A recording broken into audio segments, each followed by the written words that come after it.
Ave María Purísima, sin pecado original concebida. Subtema: tormento que crece. Pero cuando mis deseos por llegar a la patria celestial se hacían más fuertes, he aquí que me invadió y me rodeó una tiniebla espesa y oscura. Las dudas contra la fe y penetraron en mi alma y la envolvieron de tal manera que llegó a parecer casi imposible la existencia de tan dulce y agradable patria eterna. Todas mis antiguas luces y esperanzas empezaron a desaparecer. Inútilmente trato a veces de hacer descansar mi corazón fatigado y alejar las tinieblas de las dudas, recordando el país luminoso y lleno de felicidad que me espera en la eternidad. Entonces mis tormentos aumentan y me veo más rodeada de tinieblas, oscuras y dudas. Me parece oír allá en el fondo de mi alma una voz que me dice: se hace la ilusión de que va a llegar a una patria luminosa donde la espera el Creador de la luz y algún día saldrá de estas tinieblas que la rodean. Pues ya verá que a la hora de la muerte lo que va a encontrar es una noche más oscura que la que sufre ahora, la noche de la nada. Subtema: sacando bien del mal. Que Jesús me perdone si en algo le he disgustado. Él sabe muy bien que aunque no tengo el gozo de sentir la fe, al menos trato de hacer las obras de fe. Creo que he hecho muchos actos de fe desde hace un año, cuando empezaron mis dudas contra la fe, que en todo el resto de mi vida. Subtema: mi técnica en el combate. En cada nueva ocasión de combate, cuando el enemigo viene a atacarme con dudas contra la fe, actúo como persona prudente. Huyo de él, sin siquiera dedicarme a mirarle la cara. En cambio, corro con mi oración hacia Jesús y le digo que estoy dispuesta a derramar hasta la última gota de mi sangre por proclamar que sí hay un cielo y que allá voy a ir. Le digo que estoy feliz de no gozar de los goces de ese cielo en la tierra, con tal de que Él le conceda el cielo en la eternidad a los pobres, incrédulos y pecadores. Subtema: gozando en el dolor.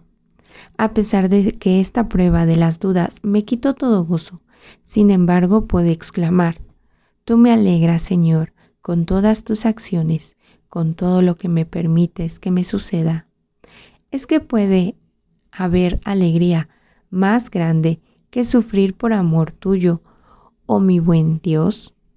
Cuanto más fuertes y profundos son mis sufrimientos, menos aparecen en los ojos de las criaturas, pero más te alegran a ti, Dios mío, y aunque por un imposible tú no los vieras ni los recompensaras, yo estaría igualmente feliz, si por estos sufrimientos pudiera impedir o reparar, aunque fuera una sola falta contra la fe. Subtema: las apariencias engañan. Tal vez alguien pueda pensar que estoy exagerando lo que sufro con esta prueba, y al leer las poesías tan optimistas que he compuesto en estos últimos meses, puedan creer que mi espíritu está lleno de consuelo y que para mí la fe es algo luminoso y sin oscuridades. Sin embargo, para mi alma las tinieblas de las dudas contra la fe no se le presentan ya como un velo que impide un poco la llegada de la luz, sino como una pared gruesa, espesa, que se eleva hasta los cielos, cubre el firmamento y no deja ver las estrellas. Subtema: reír llorando. Cuando en mis poesías canto la dicha del cielo y la alegría de estar para siempre cerca de Dios, no siento por ello ninguna alegría. Canto sencillamente lo que quiero creer. Es verdad que a veces el rayo del sol, de la fe y la esperanza viene a iluminar las tinieblas de mi alma, pero entonces la prueba y el tormento cesan por un instante. Pero luego el recuerdo de ese rayo de sol, en vez de causarme alegría, vuelve más espesa y oscura las tinieblas de mis dudas. Subtema: todo ha llegado a su tiempo. Nunca como ahora había logrado experimentar tan sumamente bien que suave y misericordioso es el Señor. Me ha enviado esta prueba justo en el momento en el que tenía fuerzas para reportarla. Si me lo hubiera enviado antes, tengo por cierto que me habría sumido en el desaliento y el desánimo. Ahora ella me quita todo lo que hubiera podido haber de satisfacción natural en el deseo que tenía de ir al cielo. Me parece que ahora ya nada me impide levantar el vuelo hacia la eternidad feliz, porque ya no tengo grandes deseos de ir hacia allá, sino que mi único deseo es el amar a Dios y morir de amor. 9 de junio. Nota del traductor. Faltaba un poco más de 100 días para su muerte. Padre, que se haga tu santa voluntad. Lucas capítulo 22, versículo 42. Capítulo 29. Renunciando a poner condiciones. Antes decía que la Santísima Virgen tenía que curarme o llevarme al cielo, porque me parecía muy penoso e incómodo para la comunidad tener que cargar con una joven religiosa enferma. Ahora de todo corazón acepto estar enferma toda mi vida, si así le agrada más a nuestro Señor, y hasta acepto que mi vida sea muy larga. La única gracia que deseo es que mi vida sea totalmente guiada y dirigida por el amor a Dios y al prójimo. No tengo una larga vida, digo con San Martín, no rehuyo el combate ni los trabajos. Con el salmista quiero afirmar, el Señor adiestra mis brazos para el combate, mis manos para la lucha. Él es el escudo que me protege, en Él esperaré. Por eso jamás le he pedido a Dios la gracia de morir joven, si bien es verdad que siempre he tenido la esperanza de que esa va a ser su voluntad. Muchas veces nuestro Señor se contenta con nuestros deseos de trabajar para su gloria, aunque en realidad no lo podamos hacer. Mis deseos de trabajar y sufrir por Dios son muy grandes. Jesús me ha presentado más de un cáliz de amargura que alejó de mis labios antes de que yo lo bebiera, pero no antes de haberme dejado saborear su amargura. Subtema: renuncias dolorosas. El salmista escribió: mirad qué bueno y agradable es vivir con los hermanos en santa amistad y unión. Salmo 132. Esto es una gran verdad, y yo lo he experimentado en muchas ocasiones, pero en la tierra esto exige muchos sacrificios. Yo no vine al Carmelo para vivir con mis hermanas, con las de la familia. Vine únicamente para responder a un llamado que sentí que Jesús me hacía.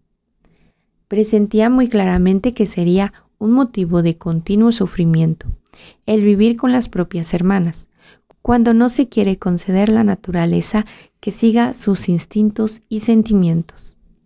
Alguien diría que es más perfecto alejarse de sus familiares, pero es que no está bien que los hermanos combatan juntos en el mismo campo de batalla o que los familiares vayan juntos al martirio. Ciertamente que el estar cerca de unos de otros les sirve para animarse mutuamente, pero también el sufrimiento y el martirio de cada uno se convierte en martirio y sufrimiento de todos. Lo mismo sucede en la vida religiosa, a la cual los teólogos llaman un lento martirio. Al consagrarse a Dios, el corazón no pide su cariño natural, por el contrario, ese cariño crece a medida que se hace más puro y divino. Subtema: amor familiar. Yo amo mucho a mis 4 hermanas. Soy muy feliz de que todas estemos combatiendo por el reino de los cielos.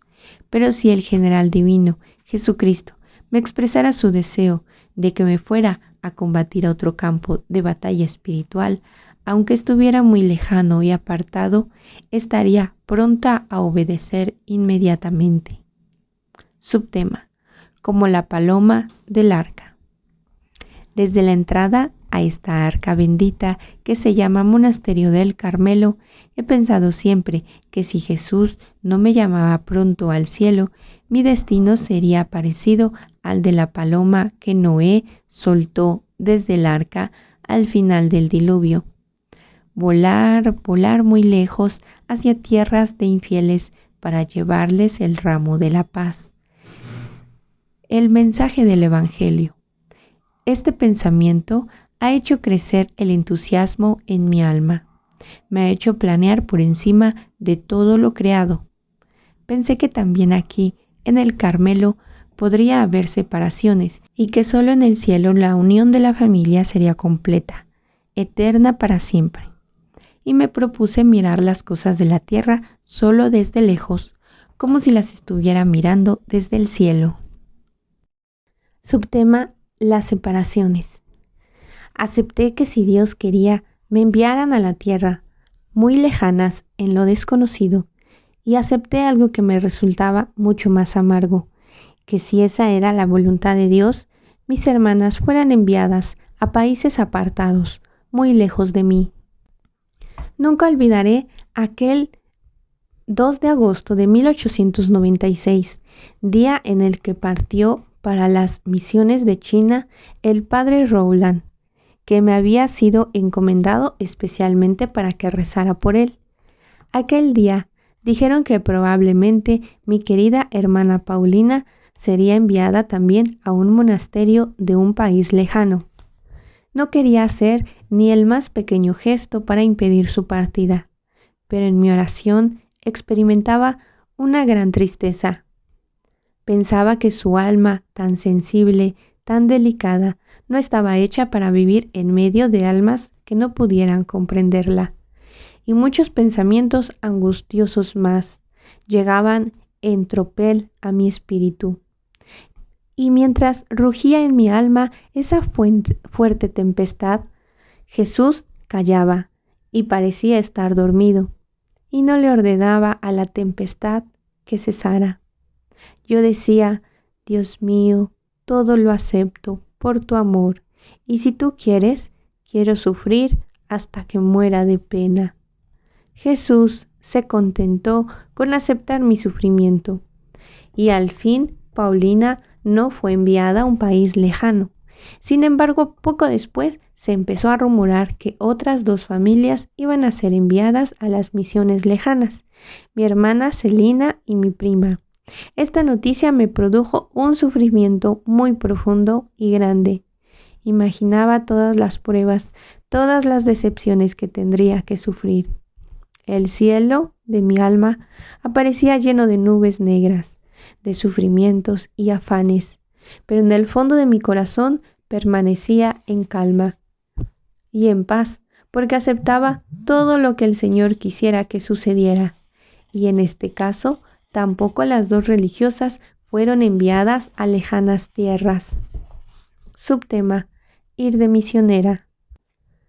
Voy a contar ahora por qué he deseado, si a la Santísima Virgen me consiguiera la salud, dejar este monasterio que es un oasis donde vivo tan feliz bajo su mirada maternal e irme de religiosa a tierra extranjera. Me han dicho que para vivir en los monasterios de tierras extranjeras es necesario una vocación muy especial y que varias han fallado porque se han ido allá sin tener esa vocación. Es especial llamado de Dios, pero me han dicho también que yo tenía esa vocación, pero que lo único que faltaba era la salud. Y sé muy bien que si Dios quisiera que me fuera de religiosa a esos países lejanos, me concedería la salud. Por eso vivo sin inquietud alguna. Subtema: mi vida en el convento. Si algún día tuviera que alejarme de mi querido monasterio del Carmelo, no lo haría sin dolor y sin tristeza. Jesús no me ha dado un corazón insensible y precisamente porque es capaz de sufrir, deseo que le ofrezca a Jesús todas las penas que le puedan llegar. Aquí en el monasterio vivo sin preocupación alguna por las cosas de esta miserable tierra. Tan solo tengo que cumplir las labores fáciles y amables que me han encomendado. Aquí me colman de delicadezas maternales. No experimento la pobreza porque nunca me falta nada, pero sobre todo aquí me quieren todas las hermanas y este cariño me resulta sumamente agradable. Por eso, cuando deseo hacer un sacrificio notable, sueño con tener que irme a un monasterio lejano, donde sea totalmente desconocida, donde tenga que padecer pobreza, falta de cariño, en una palabra, sentirme como una desterrada en este valle de lágrimas.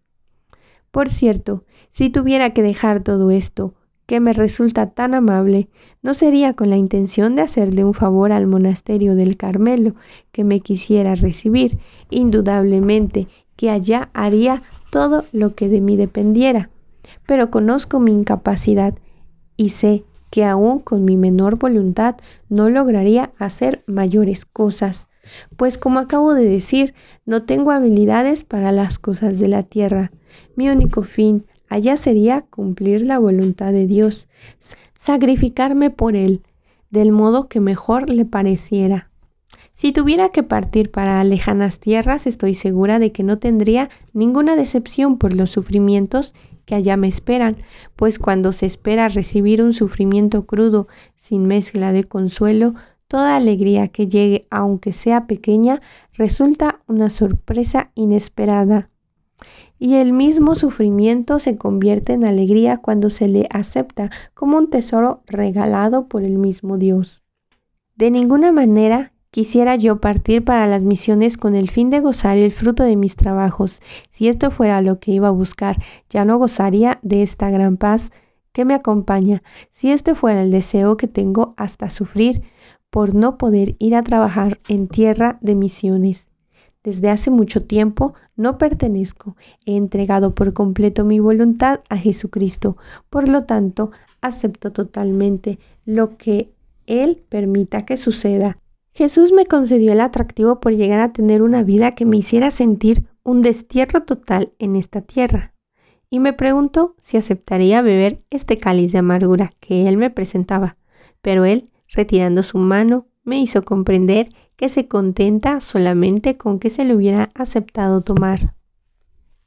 Todo sucede para bien de los que aman a Dios. Romanos capítulo 8, versículo 28. Capítulo 30. Las virtudes.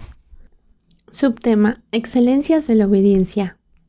¿De cuántas inquietudes se libra uno practicando la virtud de la obediencia? Qué felices son las religiosas que cumplen bien sus deberes de cada día, siendo un gran deseo cumplir la voluntad de Dios.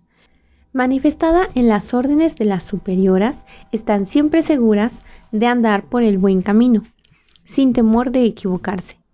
Aun en el caso de los que les parezca que las superioras se equivocan, pero cuando por el contrario uno se dedica a hacer su propia voluntad, el alma se pierde por caminos áridos, donde pronto le falta el agua de las gracias que Dios envía. Estoy segura de que mis superioras son las brújulas que Dios me ha dado para que me guíen con seguridad a las playas eternas. Desde que el Señor permitió que me llegaran las tentaciones contra la fe, también me ha aumentado en mi corazón el espíritu de fe, que me hace ver en la superiora no solo una madre que me ama y a quien yo amo, sino a la que representa a Jesús y por medio de la cual Él me comunica su santa voluntad. Sé muy bien que me tratan como una alma débil, como una niña consentida, y por lo tanto no me cuesta cargar con el peso de la obediencia, pero me parece, al juzgar por lo que siento en el fondo de mi corazón, que no cambiaría la conducta y que mi amor no disminuiría si me trataran con amargura y dureza, porque seguiría pensando que lo que sucede es voluntad de Jesús para mayor bien de mi alma. Subtema: La caridad. Este año Dios me ha dado la gracia de hacerme comprender qué es la caridad. Antes lo comprendía, pero de manera imperfecta. No había meditado ni comprendido suficientemente estas palabras de Jesús. El segundo mandamiento es semejante al primero, y es este: amarás a tu prójimo como te amas a ti mismo. Mateo capítulo 22, versículo 39. Yo me esmeraba sobre todo en amar a Dios y amándolo a Él, comprendí que mi amor no se podía reducir solo a palabras, pues Jesús dijo, no son los que me dicen Señor, Señor, los que entran en el reino de los cielos, sino los que cumplen la voluntad de mi Padre que está en el cielo. Mateo capítulo 7, versículo 21. Jesús hizo conocer esta voluntad varias veces y a través de todo el Evangelio. Pero en la última cena, cuando el corazón de sus discípulos se había encendido en un amor más ardiente hacia Él, que acababa de darse a ellos en el admirable misterio de la Eucaristía, dijo, les doy un mandamiento nuevo, que se amen los unos a los otros. Este es mi mandamiento, que se amen los unos a los otros como yo les he amado. Esto es, se conocerán como son mis discípulos, en que se aman los unos a los otros. Juan capítulo 13, versículo del 34 al 35. ¿Cómo amó Jesús a los discípulos y por qué los amó? No lo podían atraer por sus cualidades naturales. Entre ellos y Él había una infinita distancia. Él era la ciencia, la sabiduría eterna. Ellos eran pobres pecadores ignorantes, llenos de pensamientos terrenos. Sin embargo, Jesús los llamó amigos suyos. Juan capítulo 20, versículo 17. Quiere verlos reinar con Él en el reino del Padre, y para abrirles las puertas de entrada a ese reino se somete a la muerte en la cruz. Nadie tiene mayor amor que el que ofrece su vida por sus amigos. Juan capítulo 15, versículo 13. Al meditar en estas palabras de Jesús, he comprendido cuán perfecto era mi amor por mis hermanas. Vi que no las amaba como Dios las ama. Ahora comprendí que la caridad perfecta consiste en soportar los defectos de los otros, en no asomarse por sus flaquezas y debilidades, en saber sacar provecho de los más pequeños actos de virtud que se les vea practicar, pero sobre todo he comprendido que la caridad no debe permanecer encerrada en el fondo del corazón. Jesús decía, no se enciende una lámpara para meterla debajo de una vasija, sino que se le pone en un lugar visible para que ilumine a todos los que están en la casa, sin exceptuar a nadie. Me parece que esta lámpara representa la caridad que debe iluminar y alegrar no solamente a las personas que me son más amadas y agradables, sino a todos los que están en la casa, sin exceptuar a nadie. Cuando el Señor en el Antiguo Testamento mandó a su pueblo, amarás a tu prójimo como a ti mismo, Levítico 19, versículo 18, todavía no había venido Jesucristo a la tierra, sabiendo hasta qué punto se amaba cada uno de sí mismo, a su propia persona.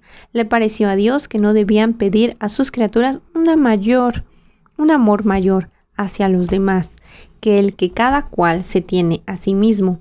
Pero cuando Jesucristo nos dio su propio mandamiento, este es mi mandamiento, no se contentó con decirnos que hay que amar a los demás como cada cual se ama a sí mismo, sino que pidió algo muy superior, amarlo como Jesús nos ha amado a nosotros y como nos amará hasta el fin de los siglos. Este es mi mandamiento, que se amen unos a otros como yo los he amado. Juan capítulo 13, versículo 12. Oh Señor, yo sé que tú nunca mandas nada imposible. Conoces mejor que yo mi debilidad, mi imperfección, y sabes muy bien que jamás podría amar a mis hermanas y a mis prójimos como les amas tú. Si tú mismo, Jesús mío, no los amaras también en mí, si no me concedes el don de la verdadera caridad. Pero precisamente porque me quieres conceder esta gracia, es que has establecido un mandamiento nuevo. ¿Cuánto amo tu mandamiento? Pues me da la seguridad de que tu voluntad es amar en mí a todos aquellos a quienes me mandas amar y concederme la gracia de amarles como tú les amas. Estoy convencida de que cuando ejercito la caridad es Jesús quien obra en mí. Cuanto más unida a Él estoy, tanto más logro amar a todas mis hermanas y a mis prójimos. Cuando quiero aumentar en mí el amor hacia los demás y sobre todo cuando el demonio intenta poner ante los ojos de mi alma los defectos de tal o cual hermana que me resulta menos simpática, me apresuro a pensar en sus cualidades y virtudes, a pensar en sus buenos deseos e intenciones. Y me digo que si le he visto caer en faltas una vez y en cambio deben ser muchas las victorias espirituales que ella ha conseguido, que yo ignoro y que ella oculta por humildad. Y eso que aparentemente es una falta, quizás sea un acto de virtud o causa de una buena intención. Señor, aumentanos la fe, la esperanza y la caridad. Capítulo 31. Pequeños sacrificios. Cierto día tuve una pequeña experiencia que me comprobó que nunca hay que juzgar. Durante una recreación, la portera llamó la atención con un toque de campana. Había que abrir el portón para que entraran unos obreros con los árboles para el pesebre. La recreación no era divertida porque la madre no estaba presente, así que pensé que estaría bien contenta si me enviaban a abrir el portón. Justamente la hermana vicesuperior dijo que quien tenía que ir a abrir era yo, o si no, la hermana que estaba a mi lado. Enseguida empecé a quitarme el delantal, pero lentamente para que la otra hermana alcanzara a quitarse el suyo antes y lograra ir ella al portón, pues pensaba darle un gusto dejándola ir a hacer esa labor. La hermana que estaba allí haciendo de superiora me miró con una sonrisa despectiva y viendo que me había alistado de última, me dijo: «Ya me imaginaba que no era usted quien ganaría una perla para su corona en el paraíso. Obró muy lenta». Con seguridad que toda la comunidad creyó que yo había obrado así, dejándome llevar por la pereza y el capricho. No soy capaz de calcular tanto bien hizo a mi alma esa humillación, aunque tan pequeña. Esto me volvió más indulgente y comprensiva con las debilidades del prójimo. Esto me ha impedido también caer en la vanidad cuando se me juzga favorablemente, pues me digo, puesto que algunos pequeños actos de virtud que logro hacer son tomados a veces como imperfecciones, también se pueden equivocar creyendo que es virtud en mí, lo que solamente es imperfección. Y repito con San Pablo, en cuanto a mí, poco me importa que me juzgue la gente o cualquier tribunal humano. Ni siquiera yo mismo me califico. Mi juez es el Señor. Por eso el día que tenga que presentarme ante el tribunal de Dios, el juicio me sea favorable y aún más, hasta me libre de ser juzgada. Quiero tener siempre pensamientos caritativos para con los demás, y así se cumpla lo que dijo Jesús. No juzguéis y no seréis juzgados por Dios. No condenéis y no seréis condenados por Dios. Mateo capítulo 7, versículo 1. Al leer lo que acabo de escribir, podrán creer que la práctica de la caridad no me resulta difícil. Es verdad que desde hace algunos meses no tengo que luchar para practicar tan hermosa virtud. No quiero decir con esto que no caiga en alguna falta. Soy demasiado imperfecta para eso, pero no me cuesta mucho levantarme de mis caídas espirituales. Y yo obtuve la victoria en ciertos combates que me costaron demasiado. Y viene en mí ayuda a la milicia del ejército celestial, que no pude tolerar que permanezca caída en mis faltas, pues debe de haber logrado alguna victoria como la que voy a describir enseguida. Subtema: con una antipática. Hay en la comunidad una hermana que tiene la especialidad de desagradarme en todo: sus modales, sus palabras, su carácter. Me parecían muy desagradables. Sin embargo, se trata de una santa religiosa que probablemente es muy agradable a Dios. Por eso, no queriendo dejarme dominar por la antipatía natural que sentía, que la caridad no ha de consistir en sentimientos, sino en buenas obras. Y puse todo mi empeño en hacer en favor de esta hermana las buenas obras que habría hecho por la persona más amada y estimada. Cada vez que me la encontraba, rezaba al Señor por ella, ofreciendo todas las virtudes y sus méritos. Sentía que esto agradaba a Jesús, porque no hay artista a quien no le guste ser alabado por sus obras. Y Jesús, que es el artista de las almas, es feliz cuando uno se admira de la belleza de sus almas, sin detenerse en las apariencias exteriores. No me contentaba con rezar por la hermana que era para mí motivo de tantas luchas, sino que trataba de hacerle todos los favores posibles, y cuando tenía la tentación de responderle de manera desagradable, me contentaba con hacerle la más amable de las sonrisas, y trataba de cambiar el tema de la conversación con tal de no discutir, pues en la imitación de Cristo había leído esto: es mejor dejar que cada cual siga su parecer que meterse en inútiles discusiones. Frecuentemente también, cuando fuera de la recreación, en las horas de trabajo y por causa de los oficios, tenía que tratar con ella, si mis luchas eran demasiado violentas, huía como desertor. Como ella ignoraba totalmente mis sentimientos, jamás sospechó los motivos de mi proceder y siguió convencida de que su carácter me resultaba agradable.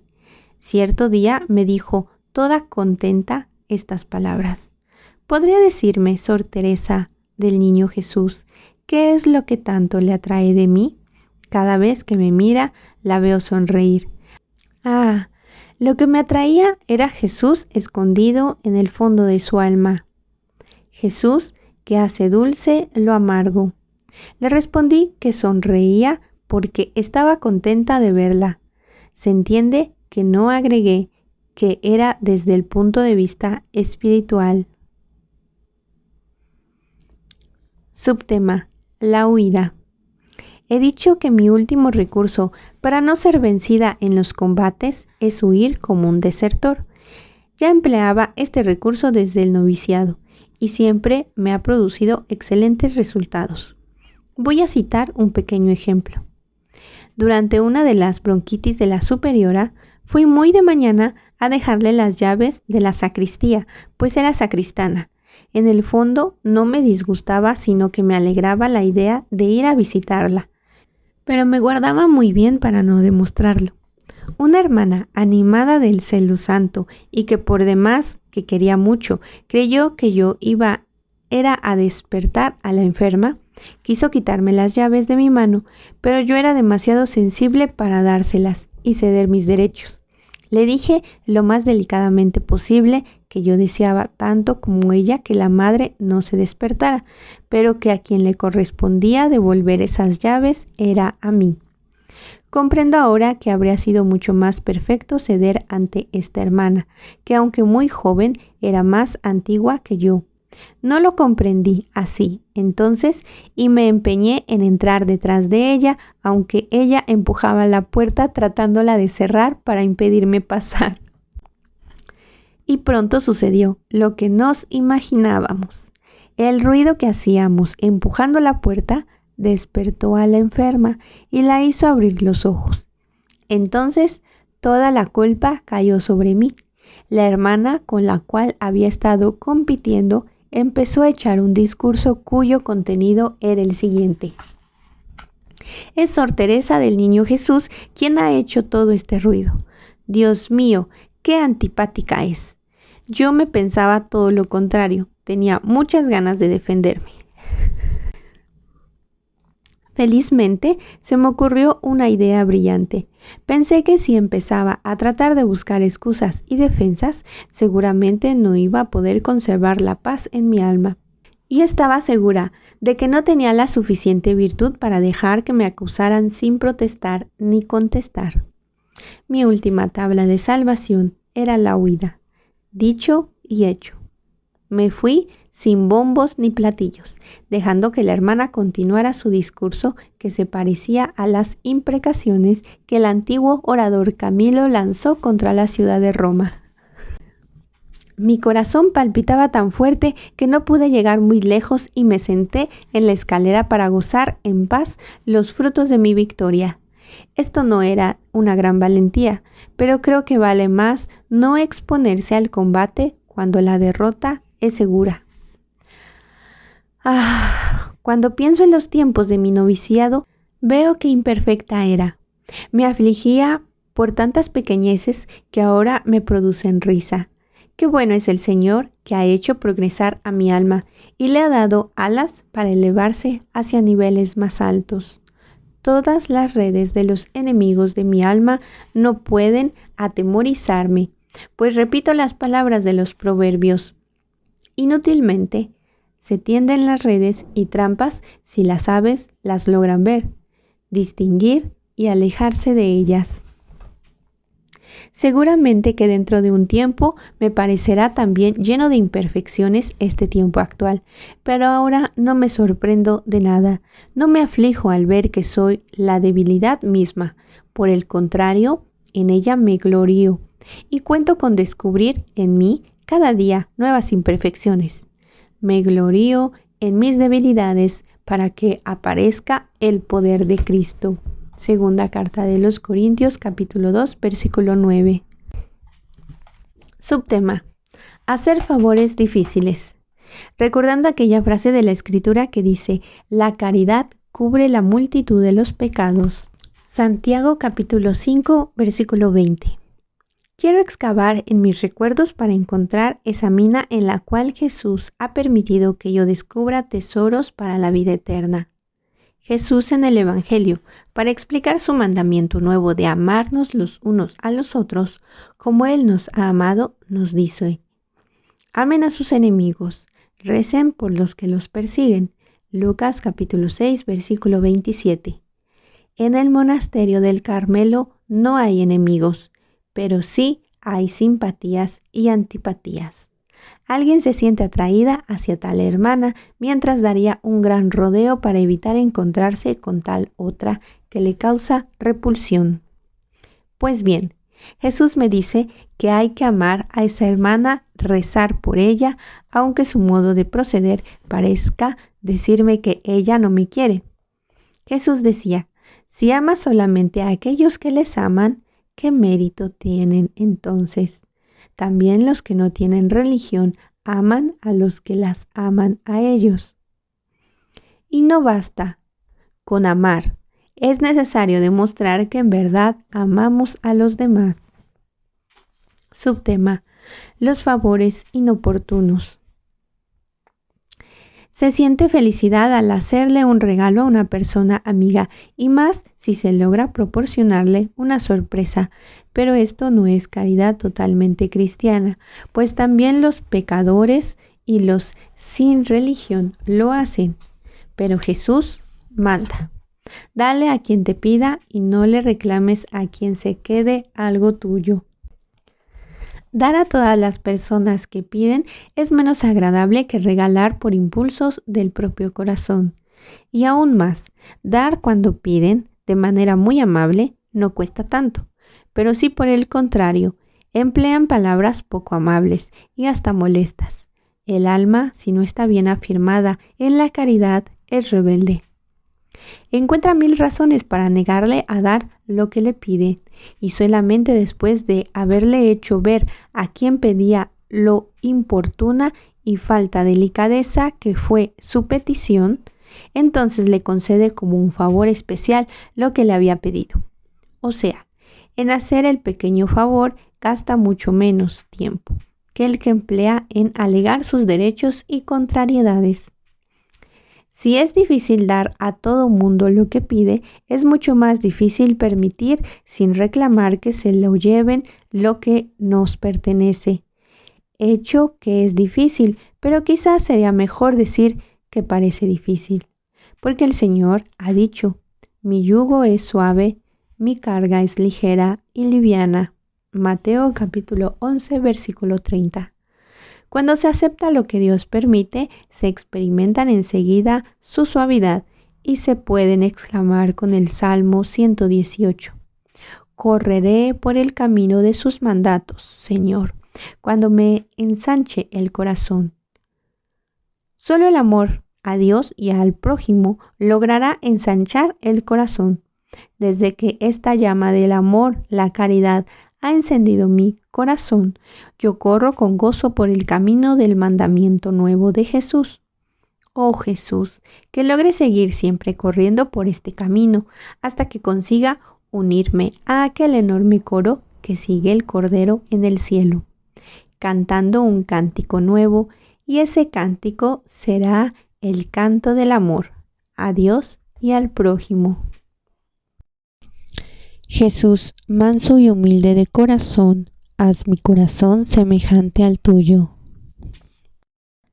Santa Teresita del Niño Jesús y de la Santa Faz, ruega por nosotros.